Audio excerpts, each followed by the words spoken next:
the beautiful game at its best. The sun on your back, the ball at your feet, playing with people you've grown up with.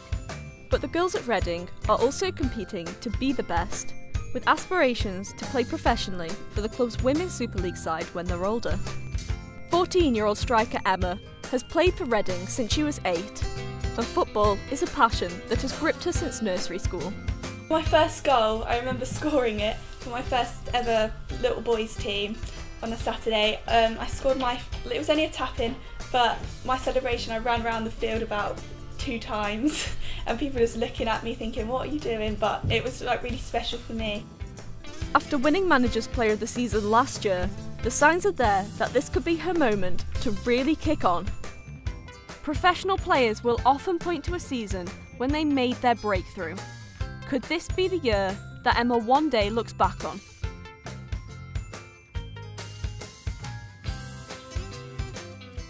It all began on a sunny Monday morning in half term.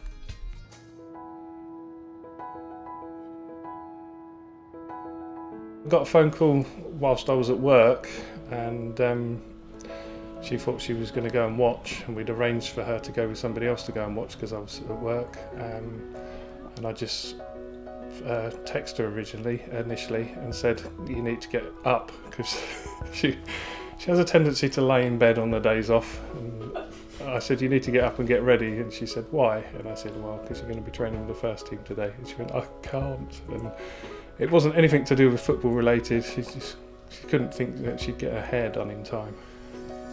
I wasn't expecting it at all. It was just one morning, my dad was like, oh Emma, you're going to train with the first team today. I went, oh brilliant. So I just took it literally by the scruff of the neck and was like, well, I'll do my best to see what happens. I came back after that training session telling my dad I scored 2 goals against Mary Earps and Mandy Vandenberg, who's the Netherlands captain. And again, to have that experience and memory of doing that at a training session when everyone was watching, it just everlasting.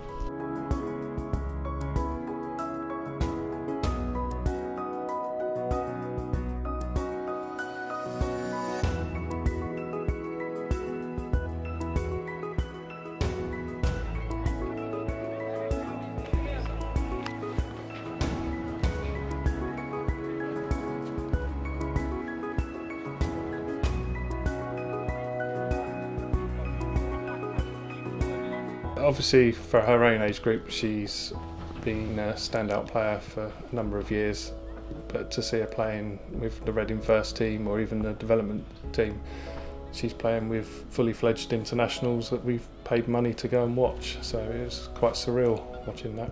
When I was little, I always dreamt of playing for England, and that was my main dream. But now I've got older, like playing for Reading's first team is such an achievement, and to do that as a job as well, it would just be incredible, because it's something that I love to do.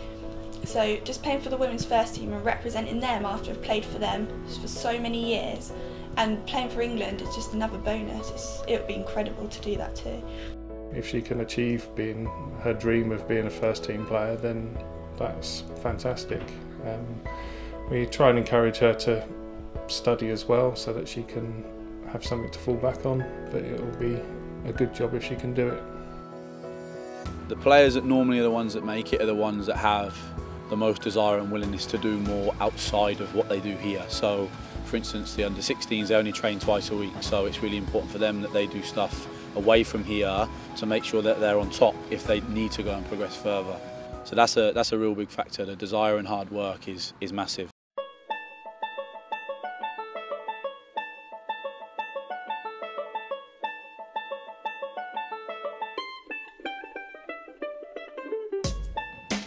It's the biggest thing that makes up a footballer. If you don't train, you can't achieve the goals that you want to be. You have to train a majority of days to be stronger, quicker, fitter, and without that I wouldn't be where I am today.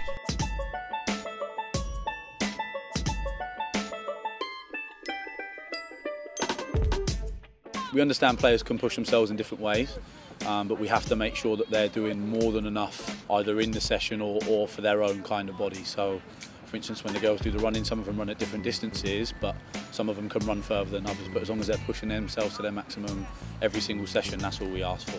So that's a really important thing for us, that their desire and hard work for their own body is pushed to the limit.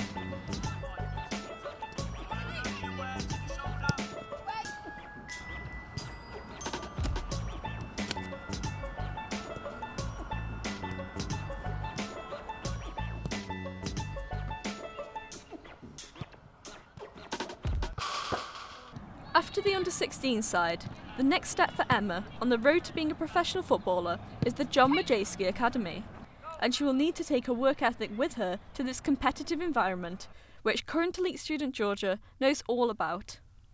We kind of all compete within JMA, even though we're all like a team and we work together. We're always like battling out on the pitch, like if we have to earn our right to play, which we do, which is really good because then it relates to when we get older and we develop more. That's how it'll be when we grow up to go into women's football.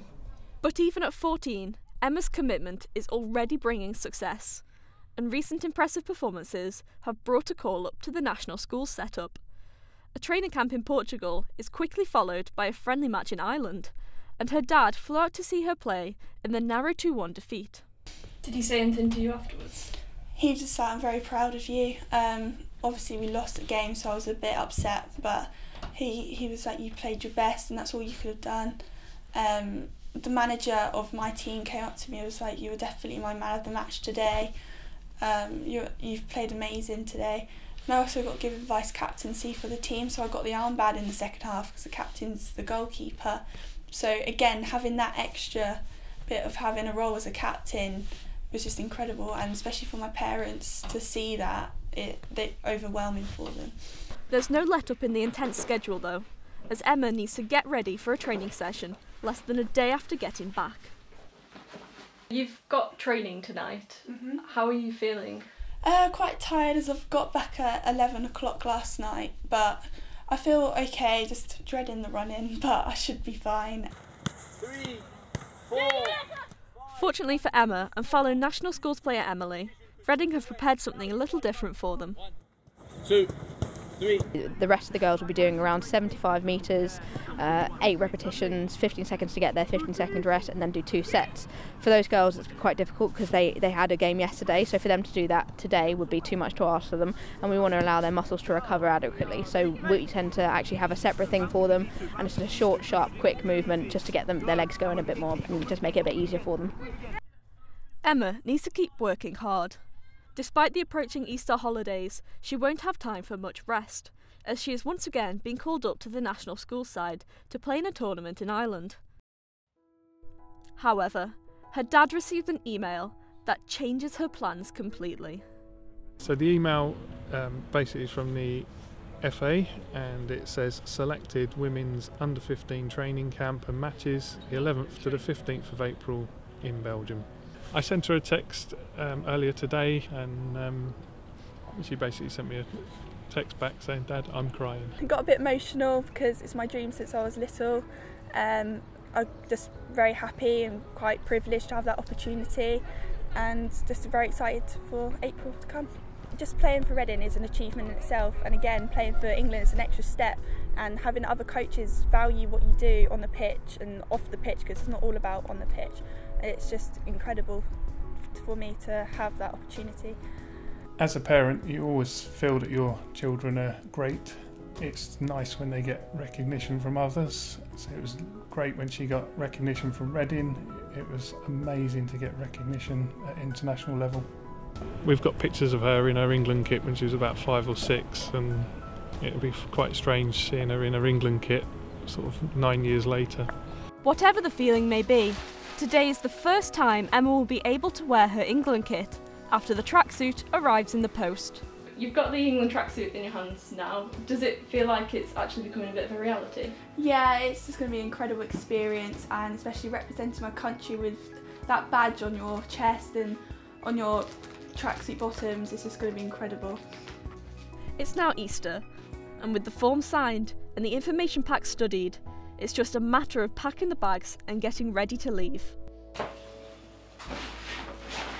So what is it you're most looking forward to when you get out there? Just getting my international cap, and just to see how, make myself proud and make my family proud, and just really see like how well I can do out there, especially in a different country. Are you looking forward to meeting all the other players? Yeah, it's going to be a brilliant experience, and they're all going to be so talented, and I'm pretty sure they're all going to be such a nice bunch of girls, so yeah, I'm really excited.